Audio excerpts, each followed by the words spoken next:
একসময় যারা ঘুষিতে কাঁপত সিনেমার পর্দা, যার চোখের দৃষ্টি আর ফাইটিং স্টাইল আজও দর্শকদের মনে গেঁথে আছে, সে হংকং মার্শাল আর্ট কিংবদন্তি ব্রুস লিং সিলুং আজ আর আমাদের মাঝে নেই। হংকং অ্যাকশন সিনেমার একটা অধ্যায় 2026 সালের জানুয়ারিতে চিরতরে বন্ধ হয়ে গেছে।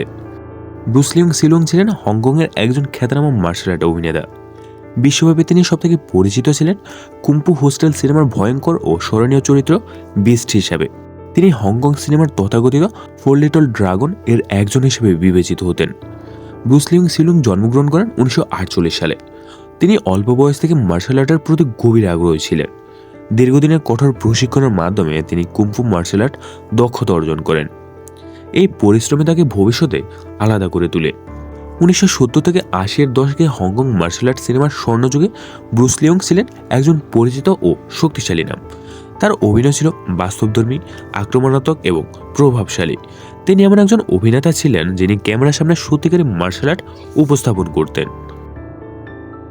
2004 সালে মুক্তিপ্রাপ্ত স্টিভেন চো পরিচালিত কুম্ফু হোস্টেল সিনেমাতে তাকে নতুন প্রজন্মের দর্শকদের কাছে আবারও পরিচিত করে তোলে।